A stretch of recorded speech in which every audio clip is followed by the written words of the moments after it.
Olá, amigos. Vamos. Boa noite, muito bom estar com vocês. Toda vez eu digo a mesma coisa, vocês devem dizer isso, né? Mas é verdade. Eu gosto muito de estar com vocês. É muito bom que Jesus nos abençoe, permita que possamos fazer um estudo abençoado, um estudo sério, importante, útil para todos nós. Que possamos levar esse ensinamento, essa palavra, para os nossos caminhos. Hoje eu trouxe o livro Fonte Viva. Eu até já deveria ter mostrado antes esse trabalho, colocado antes, mas nunca é tarde. Eu pensei hoje em colocar o prefácio que Emmanuel colocou no primeiro dos livros, que leva o nome da coleção Fonte Viva, e esse prefácio é muito importante. Ele se intitula Com Jesus e por Jesus. E com o prefácio nós temos a primeira lição. No dia de hoje vamos colocar, certo? Então vamos. Com Jesus e por Jesus.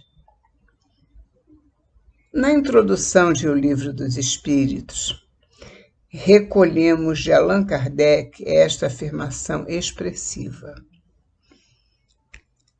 As comunicações entre o mundo espiritual e o mundo corpóreo estão na ordem natural das coisas e não constituem fato sobrenatural, tanto que de tais comunicações se acham vestígios entre todos os povos e em todas as épocas. Hoje se generalizam e se tornaram patentes a todos. Ou seja, a comunicação entre o mundo espiritual e o mundo material é algo normal, não há nada de sobrenatural nisso. E essas comunicações se acentuam e se tornam mais claras com o passar do tempo para as pessoas, tanto que hoje, diz Emmanuel, se generalizaram e se tornaram patentes a todos. Não existe mais dúvida sobre a comunicação entre o mundo encarnado e desencarnado. Os trabalhos que se verificam nas casas espíritas, né? No item 8 das páginas de conclusão do Livro dos Espíritos, o codificador assevera com segurança: Jesus veio mostrar aos homens o caminho do verdadeiro bem. Porque, tendo-o enviado para fazer lembrar sua lei, que estava esquecida, não havia Deus de enviar hoje os Espíritos a fim de a lembrarem novamente aos homens e com maior precisão, quando eles a ouvidam para tudo sacrificar ao orgulho e à cobiça. Sim, Emmanuel nos lembra que Jesus veio até nós, Deus enviou Jesus até nós, o nosso Pai, para que nos ensinasse, nos esclarecesse sobre todos os pontos importantes da nossa caminhada, da nossa existência, tanto no corpo físico como no mundo espiritual. E, no entanto, Jesus veio e ninguém tomou conhecimento da sua importância. E tanto é que ele foi crucificado, foi maltratado, foi muito, muito, muito esquecido. Esquecido nas suas tarefas, no seu trabalho, em tudo que ele fez. Houve um esquecimento tão rápido que o crucificaram. Depois, é evidente que Jesus marcou a época, tanto antes e depois dele. Jesus é o maior nome que existe no planeta, uma vez que a humanidade toda foi dividida depois de Jesus em antes dele e depois dele. No entanto, assim sendo, ele tendo vindo, ele tendo trazido tudo isso, ele hoje é preciso que nosso Pai nos envie espíritos, como nos disse Jesus que enviaria o Consolador, a fim de lembrarem novamente aos homens e, com maior precisão, quando eles a ouvidam, esquecem completamente dessas lições de Jesus, porque não haveria então o Pai de mandar outros espíritos, o Consolador, no caso, como Jesus nos avisou, para tudo sacrificar ao orgulho e à cobiça. Tudo que o povo faz, que no mundo de hoje sacrificam tudo ao orgulho e à cobiça. Nesse momento, não seria então certo, acertado, que, diz Kardec, que nos enviasse nosso Pai esses espíritos para nos lembrarem de tudo que Jesus nos ensinou, já que estavam sacrificando tudo ao orgulho e à cobiça, e continuam até hoje sacrificando. Prosseguindo com Emmanuel. E sabemos que de Permeio, o grande livro que lançou os fundamentos do Espiritismo, trata, dentre valiosos assuntos, das leis de adoração, trabalho, sociedade, justiça, amor, caridade e perfeição moral, dentre outras, bem como das esperanças e das consolações. São leis que regem o nosso grande manancial de ensinamentos, que é o Livro dos Espíritos. Ele nos traz questões valiosíssimas, dentre elas a parte terceira, que trata das leis morais. Muito importante para o nosso conhecimento e o nosso progresso. Temos que conhecer as leis, que nós estamos subjugadas a elas. Precisamos conhecer essas leis. Elas não podem existir como de fato existem, porque nós fomos criados por Deus, por nosso Pai Celestial, e Ele nos impôs essas leis para que nós pudéssemos progredir, crescer, evoluir. E essa evolução depende de seguir, de se orientar pelas leis de Deus. Reportamos-nos a tais referências para recordar que o fenômeno espírita sempre esteve presente no mundo em todos os lances evolutivos da humanidade e que Allan Kardec, desde o início do ministério a que se consagrou, imprimiu à sua obra o cariz religioso de que não podia ela ausentar-se, tendo até acentuado que o espiritismo é forte porque assenta sobre os fundamentos mesmos da religião: Deus, a alma, as penas e as recompensas futuras. Está lá no Livro dos Espíritos. No princípio, Deus, primeira parte. Depois nós temos a segunda parte do mundo espírita, o mundo dos espíritos. Temos a terceira parte já falada das leis morais. E temos as recompensas futuras. Penas e gozos futuros, presentes e futuros, das esperanças e consolações. Prosseguindo, Emmanuel, aceitamos perfeitamente as bases científicas e filosóficas em que repousa a doutrina espírita, as quais nos ensejam a adquirir a fé raciocinada, capaz de encarar a razão face a face, diz Kardec. A doutrina espírita nos dá esse alcance de ter a fé raciocinada para alcançar a razão, encarar a razão face a face. No entanto, além de religião e muito além, ela é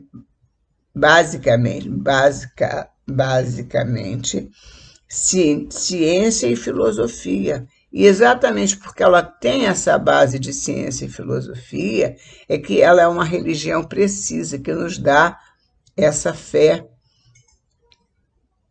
que nós podemos encarar a razão face a face. É uma fé raciocinada, como diz Kardec, já nos esclarecendo no Livro dos Espíritos.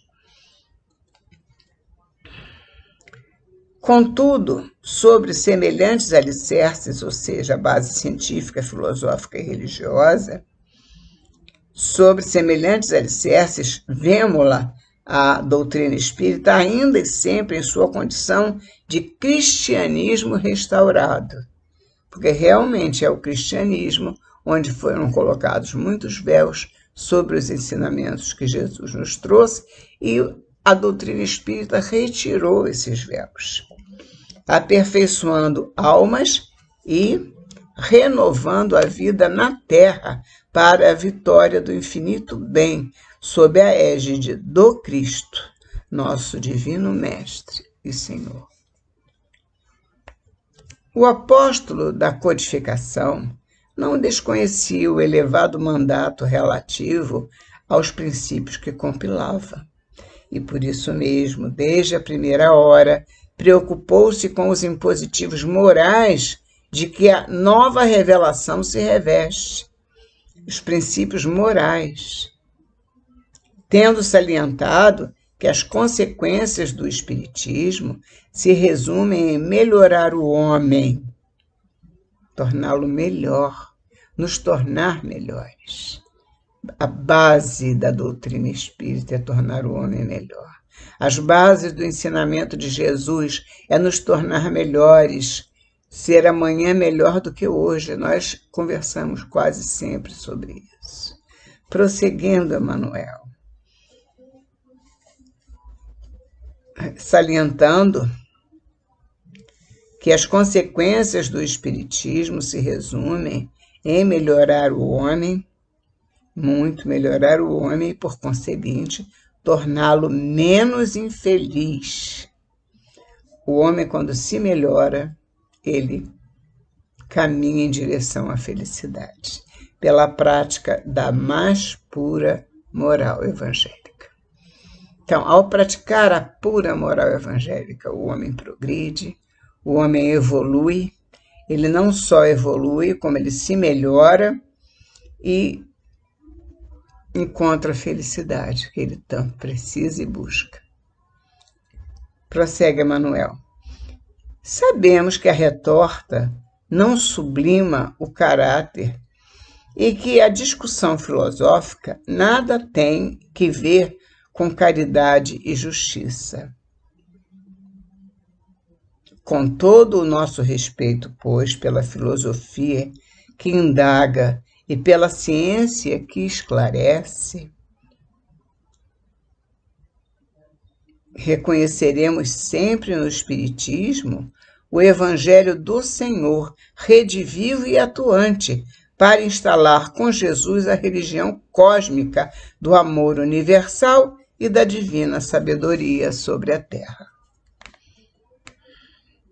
Espíritos desencarnados aos milhões e em todos os graus de inteligência enxameiam o mundo, requisitando tanto quanto os encarnados o concurso da educação. Desencarnados aos milhões, encarnados também, precisando todos nós de crescermos para encontrarmos a real educação, o concurso da educação, para nos dar esse crescimento e seguirmos adiante para a glória de Deus. E finalizando, nos diz Emmanuel, não podemos, por isso, acompanhar os que fazem de nossa redentora doutrina mera tribuna discutidora ou simples caçada a demonstrações de sobrevivência, apenas para a realização de torneios literários ou para longos cavacos de gabinete e anedotas de salão sem qualquer consequência espiritual para o caminho que lhes é próprio. Ou seja, não podemos achar que a nossa doutrina redentora, a doutrina espírita, seja apenas motivo de discussão filosófica, de longas discussões, anedotas, brincadeiras, servir de bate-boca. A doutrina espírita tem uma grandeza, tem uma destinação E essa destinação é o nosso engrandecimento, é o nosso crescimento, é a nossa educação moral, que tanto Jesus primou por isso. Tanto é que o Evangelho segundo o Espiritismo é todo o estudo moral que Jesus nos trouxe quando esteve entre nós. Kardec o codificou e colocou no Evangelho segundo o Espiritismo todo o ensinamento moral do Cristo. Portanto, a moral é essencial para o nosso progresso. Prossegue Emmanuel. Estudemos assim as lições do Divino Mestre e aprendemo-las na prática de cada dia. A morte a todos nos reunirá para a compreensão da verdadeira vida.